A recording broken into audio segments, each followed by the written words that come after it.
सन 1902 में जापान में एक धर्म महासभा का आयोजन होना था। उसकी सफलता के लिए जापान के बौद्ध मठ के दो प्रतिनिधि विवेकानंद से मिलने आए।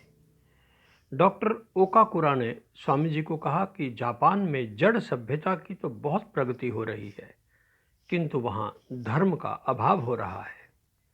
यह बात सुनते ही स्वामी जी को जोश आ गया। अस्वस्थ होते हुए भी उन्होंने जापान जाने का निमंत्रण स्वीकार कर लिया। डॉक्टर ओकाकुरा कुछ दिनों तक बेलूर मठ में ही रुके। उन्होंने स्वामी जी से बातें करके जाना कि स्वामी जी को बौद्ध धर्म का अत्यंत सूक्ष्म ज्ञान है। डॉक्टर ओकाकुरा अब तक बौद्ध धर्म को हिंदू धर्म का विरोधी मानते थे, परंतु स्वामी जी के विचारों को सुनने के बाद उन्हें लगा कि बौद्ध धर्म में उपनिषदों का ही ज्ञान संस्कारित रूप में व्यक्त हुआ है। डॉक्टर ओकाकुरा यह निश्चय नहीं कर पाए कि वे विवेकानंद को हिंदू सन्यासी कहें या एक बौद्ध श्रमण। जनवरी 1902 में स्वामी जी डॉक्टर ओकाकुरा के साथ बोध गया गए। वहाँ के महंत महाराज ने स्वामी जी का बहुत स्वागत सत्कार किया। उसके बाद स्वामी जी वाराणसी आए। वाराणसी के कुछ बंगाली युवकों ने स्वामी जी के उपदेशों से प्रभावित होकर एक सेवा कार्य की शुरुआत की। उन्होंने अनाथ, रोगी और असहाय तीर्थ यात्रियों की सेवा के लिए एक छोटा सा मकान किराए पर लिया और उनकी सेवा में जुट गए। स्वामी जी को उन युवकों का यह कार्य बहुत अच्छा लगा। विवेकानंद के हृदय की अब तक यही पीड़ा थी कि उनके उपदेशों को कार्य रूप में परिणित करने के लिए कोई भी युवक आगे नहीं आया। यह एक प्रकार से पहला कार्य था। अतः उन्होंने उन युवकों को प्रेरित करते हुए कहा, वत्स, तुम लोगों ने सत्य मार्ग जान लिया है। मेरा प्रेम और आशीर्वाद सदा तुम्हारा कल्याण करे। अपने अभावों के लिए निराश ना होना, धन आ जाएगा। तुम्हारी इस छोटी सी संस्था की नींव पर भविष्य में जो कुछ होगा वह तुम्हारी वर्तमान प्रियतम कल्पनाओं को भी लांघ जाएगा। सन 1902 श्री रामकृष्ण का जन्मोत्सव आ गया था। अतः स्वामी जी काशी से बेलूर मठ आ गए, परंतु रोग इतना बढ़ गया था कि बिस्तर पर लेटना पड़ा। उत्सव वाले दिन एक शिष्य ने कहा, स्वामी जी, लगभग 50,000 लोग एकत्र हुए हैं। उठने में असमर्थ विवेकानंद ने लाठी के सहारे खिड़की से बाहर झांका और कहा, अधिक से अधिक 30,000। इससे अधिक वे नहीं कह सके। उन्हें बिस्तर पर लेट जाना पड़ा। लोग स्वामी जी से भेंट करने और उन्हें सुनने आए थे, परंतु उनके दर्शन ना करने से वे निराश हो गए। देह त्याग से 3 दिन पहले की बात है।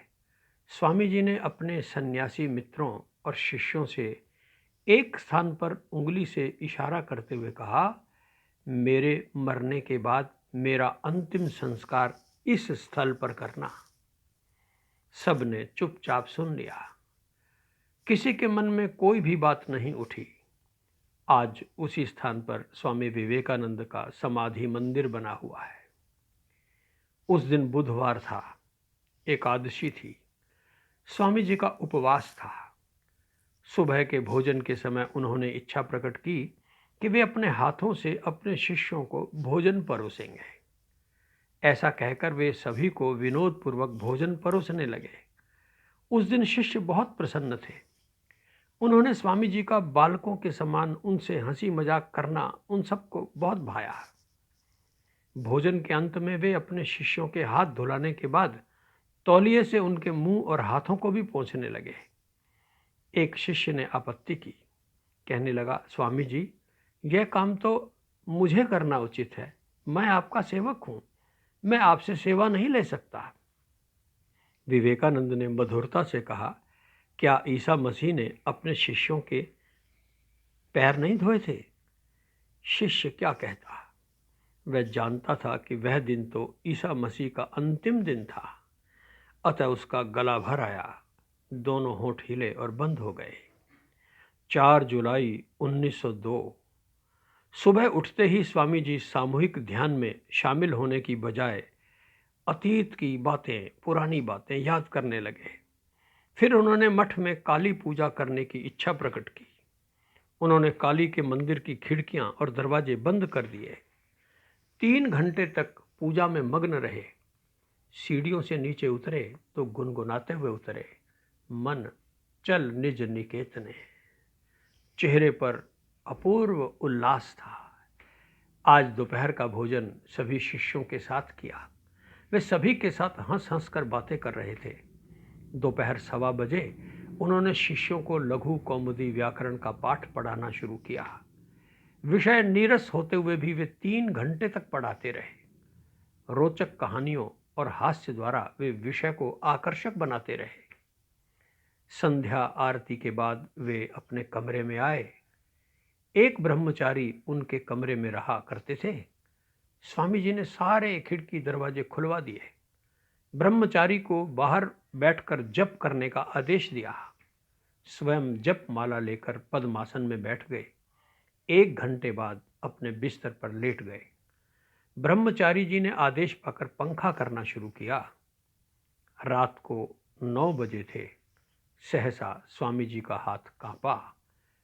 उन्होंने 2 गहरी सांसें ली और मस्तक सिरहाने पर लुढ़क गया। आत्मा ने परमात्मा में शरण ले ली।